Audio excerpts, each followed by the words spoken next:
কোন নারী যিনি জীবন যৌবন সমস্ত কিছু দিয়া কবুল বলল, সে কখনো ওই সাতার কয়েকটা টাকার লাইগা দাবি রাইকা বয়ে থাকবো না। কি কোন আপনারা রাখবো? থাকতো না। হ্যাঁ, তবে হ্যাঁ, যদি কেউ দাবি রাখে তাহলে শর্ত অনুসারে তাকে রাজি খুশি কইরা পরে দিলেও চলবো।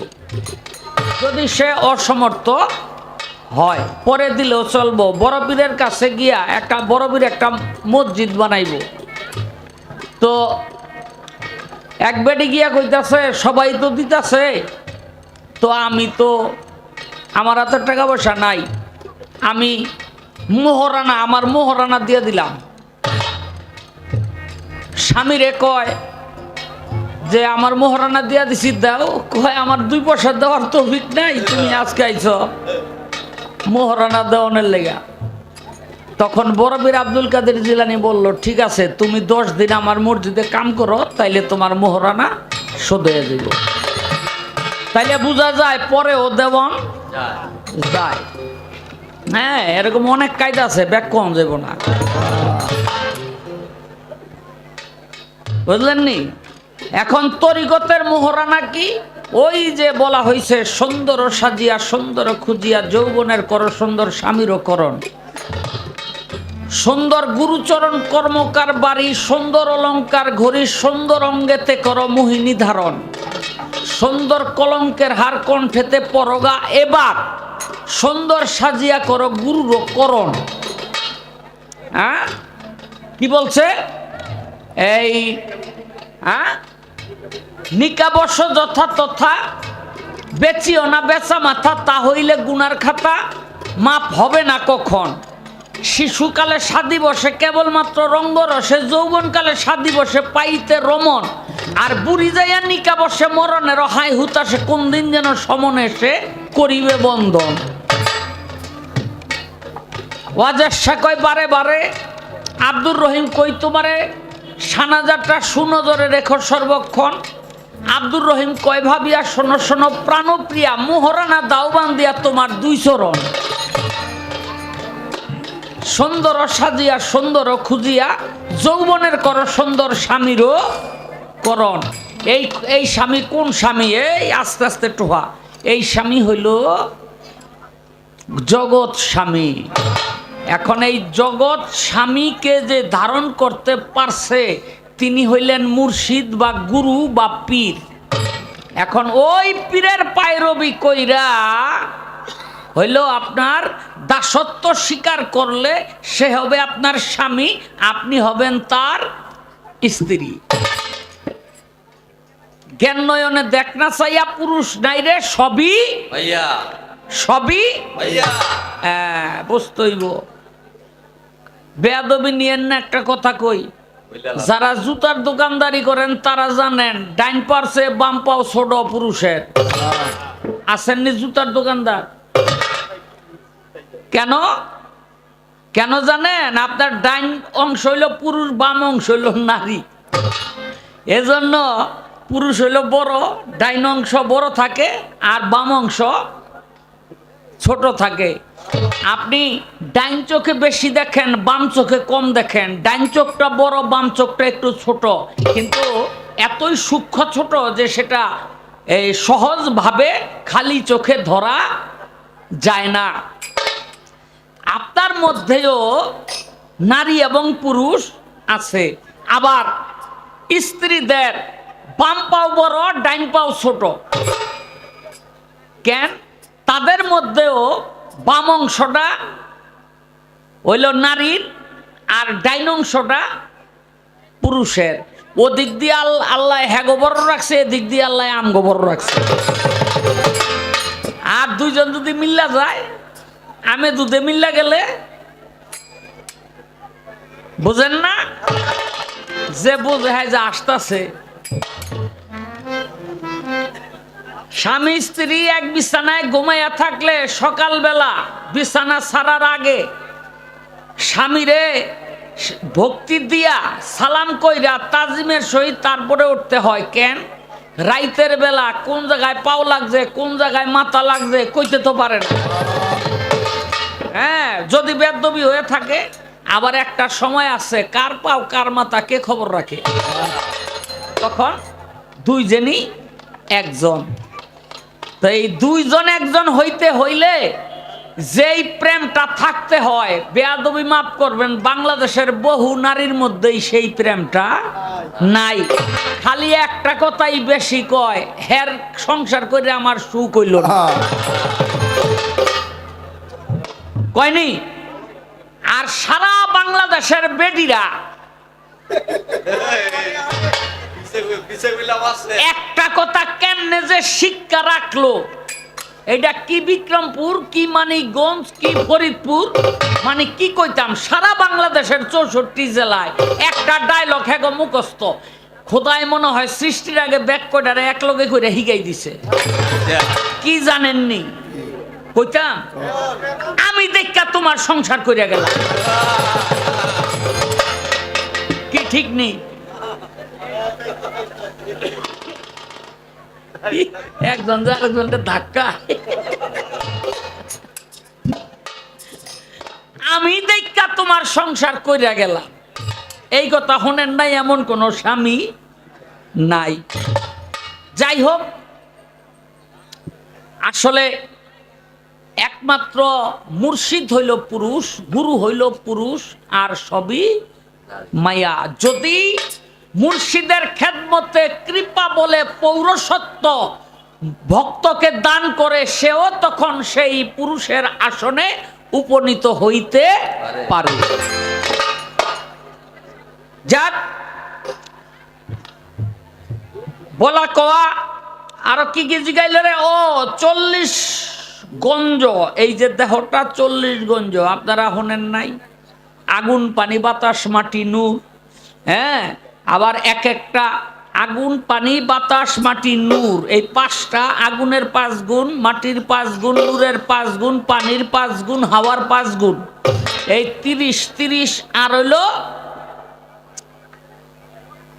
কস্তাকে রে 5 5 25, আগুন পানি বাতাস মাটি নূর, এই 5 30, আর হইল ওই যে দর্শন শক্তি, পরশন শক্তি, শ্রবণ শক্তি, জ্ঞান শক্তি, বাক শক্তি, বিবেক শক্তি, ধরণ শক্তি, চলন শক্তি, বলন শক্তি, এটা হইল 10টা। হ্যাঁ, এই হইল 40। এই দেহটা হইল 40 গঞ্জের। একটা গঞ্জ বাকি থাকতেও যদি কেউ মুর্শিদ ভজন করে, তার মুর্শিদ ভজন করা হবে না, তার মুর্শিদ ভজন করা হবে না। যাক, এখন একটা মসজিদ নবী পোড়াই দিছে, আর নবী কোনো মসজিদ করছেনি। আমাদের এই ইউটিউবের মধ্যে আমি দেখি অনেকেই বলে নবী কোনো মসজিদ বানায় নাই। আসলে এটি ভুল তথ্য। নবী করিম সাল্লাল্লাহু আলাইহি ওয়াসাল্লাম তার জীবদ্দশায়, তার উপস্থিতিতে একটি মসজিদ তৈরি হয়েছিল। সেই মসজিদটা হলো এই, এটারে কি কয় আপনার, কোবা, কোবা, মসজিদে কোবা। এই মসজিদটা ওই খেজুর গাছের পাতা দিয়া তৈরি করছিল। নবী যখন সেজদার মধ্যে যাইতো, ওই বৃষ্টি হইলে নবীর ইমামতির জায়গায় ওই পানি পড়তো, বৃষ্টি হইলে ওই মাটি কাদা হইয়া নবীর নাকের মধ্যে লাগতো। এই হলো একটি মসজিদ, কিন্তু এটা নবী নিজে তৈরি করে নাই, সাহাবীরা তৈরি করছে। আর মসজিদের নববী হইল নবী করিম সাল্লাল্লাহু আলাইহি ওয়াসাল্লাম নিজে তৈরি করছে। মদিনায় যাওয়ার পর আমার রাসূল দেখলেন বেহেশতের একটি টুকরা, বলে এই টুকরাটা কার? 2টা এতিম ছেলে বলল যে আমাদের। বলে কেন? বলে এই জায়গার মধ্যে আমি মসজিদ নির্মাণ করব, তো তোমরা এই মসজিদ, এই জায়গাটা দাও। বলে দিয়া দিলাম এমনি। আমার নবী কয় না, এইভাবে দিলে মসজিদ তৈরি হবে না। বলে কিভাবে দিতে হবে? বলে বিনিময় নিতে হবে। বেয়াদবি মাফ করবেন, মসজিদে নববী তৈরি হইল এতিম বাচ্চা দুইটাকে বিনিময় না দিয়া জায়গার নবী মসজিদ বানায় নাই। আর এখন যত ভেজাল জায়গা আছে হনি একটা মসজিদ বানাও। খাট জায়গা, ভেজাল জায়গা, ভাইয়ে ভাইয়ে ঝগড়া, ভাইয়ে বইনের জায়গা দেয় নাই, এই জায়গার মধ্যে মসজিদ বানাইতে হয়। কি ঠিক কিনা? হ্যাঁ, এর লেগে এক চোরে জুব্বা জাব্বা পইরা যাইতাছে, বুঝলেন নি? হুজুরের জুব্বা চুরি কইরা রাস্তা দিয়া যাইতাছে, যে এটা হাতে নিলে ধরিয়া লাইব চোর। তো এদিক দা ফজরের ওয়াক্তের সময় হয়ে গেছে, আরেক মসজিদের পাশদা যায়, হুজুর আবার গেছে গা বেড়াইতে। হেরে দেখা হুজুরের মতো লাগে, মুসল্লিরা থাবা দিয়া ইমামার জায়গায় খাড়া করাই দিছে। ওর জীবনে তো নামাজ পড়ে নাই। এখন কয় আল্লাহু আকবার, ভাঙ্গা বেড়া লড়বর, আমিও মরছি তগো মারছি, আল্লাহু আকবার। এই কথা কইয়া সেজদার মধ্যে গেছে, আর মুসল্লিরা সেজদার মধ্যে গেছে, ও ভাঙ্গা বেড়া দিয়া যে দৌড় অনেকক্ষণ হয়ে গেছে, আর ইমাম তো ওঠে না। ওঠে না কেন? আল্লাহু আকবার কয় আবার মাথা উঠাইব না, ওঠে না। চাইয়া দেহে ইমামই নাই। কেন? যেই রকম জায়গায় মসজিদ বানাইছে ওরকম ইমামই পাইছে, বুঝলেন নি? যেরকম জায়গায় মসজিদ বানাইছে ইমামও ওই রকমই পাইছে। যার জন্য আল্লাহ পাক কোরআনের মধ্যে বলছে আমাদেরকে, তোমরা বনি ইসরাইলীদের মতো মসজিদ বানাইও না। মনে রাখবেন, আমার কথা না, কোরআনের কথা। তোমরা বনি ইসরাইলীদের মতো মসজিদ বানাইও না। কেন এই কথা বলছে? বনি ইসরাইলীরা মসজিদ বানাইতো এমন রংচং কইরা, এমন ডকডাক কইরা, এমন সুন্দর কইরা, তারা হালাল হারাম বাছট করতো না, মানে মসজিদ সুন্দর কর। এই জন্য আমার আল্লাহ পাক বলছে তোমরা হালাল ভাবে মসজিদ তৈরি করো, হারাম ভাবে না। হারাম ভাবে মসজিদ তৈরি করলে ওইটা বনি ইসরাইলীদের মসজিদ হবে, এটা মুহাম্মদী মসজিদ হবে না। ও বাবা, প্রত্যেকটা মসজিদের মধ্যে একটা বারান্দা আছে বর্তমানে, খেয়াল করে দেখেন আছে কিনা। কিন্তু একবার প্রশ্ন করছেন আমরা মসজিদ বানাইলে বারান্দা রাখি কেন? বারান্দা ছাড়া মসজিদ নাই কেন? কি আহা, মসজিদের বারান্দা এই জন্য দেওয়া হয়, ওই মসজিদে নববী যখন তৈরি করে তখন রসুল বারান্দা দিল। কারণ হইল রসুল প্রেমের কিছু উন্মাদ পাগল, হ্যাঁ, ফকির মিসকিন আশেক, এরা ওই বারান্দার মধ্যে থাকবো। কিন্তু এই জন্য হইল মসজিদের মধ্যে বারান্দা দেওয়া হয়। বড় দুঃখের বিষয়, সেই বারান্দা এখন দখল করছে গাট্টিয়ালারা। সেই বারান্দা এখন দখল করছে গাট্টিয়ালারা। কথা ঠিক কিনা? বুঝলেন নি? তো যার জন্য মসজিদ আর মসজিদের জায়গায় নাই। একটা গান করি, পরে তার বাকি প্রশ্নের আরেকটা আছে, রাখ জিগামু, এই গান গামু পরে, ওইটার জবাবটা দিয়া লই। বলে নবী কোন মসজিদ পড়াইছে? হয় একটা মসজিদ পড়াইছে। কোনটা? জেরার মসজিদ। কেন? ইহুদিরা একটা মসজিদ তৈরি করে নবীরে দাওয়াত দিল, মানে উপরে উপরে মুসলমান হয়েছে, যারা কয় মুনাফেক। আব্দুল্লাহ ইবনে উবাই আছে না, মুখে দাড়ি রাখতো, জুব্বা পরতো, কিন্তু গোপনে গোপনে ঈমান আনে নাই। এই ঘটনা আব্দুল্লাহ ইবনে উবাই না, আমি আব্দুল্লাহ ইবনে উবাই দিয়া উদাহরণ দিলাম আর কি। আব্দুল্লাহ আসতে তো নবী করিম সাল্লাল্লাহু আলাইহি ওয়াসাল্লামকে দাওয়াত দিল মসজিদ বানাইয়া। নবী গেছে, ইমামতি করব, উদ্বোধন করব, মসজিদের ভিতর একটা পাও দিব। জিব্রাইল কই ইয়া রাসূলুল্লাহ, আপনারে আল্লাহ ভিতরে যাইতে না করছে। কয় কেন? কয়টা পুরাই দেন। কয় এটা তো মসজিদ। কয় না, চাইয়া দেখেন ইমামতির জায়গার উপরে মস্তবের একটা পাথর বাইন্ধা রাখছে, আপনি সেজদার মধ্যে গেলে উপরে টান্দা ছাইড়া দিব, আর আপনি পাথরের তলে ভরে মরে যাবেন। আমার নবী এদের ঠিকই আল্লাহ লগে জ্বালাই দিল।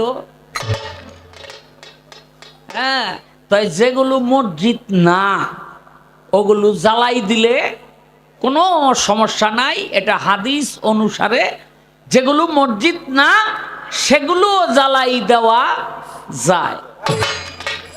বেয়াদবি মাফ করবেন, আমি বলি না। এই যে বাংলাদেশে ইজতেমা হয়, এর মধ্যে দুইটা গ্রুপ, একটা হলো মাওলানা জুবায়ের, আরেকটা হলো মাওলানা সাদ। আপনাদের অনেকেরই জেনে থাকার কথা, জানার কথা।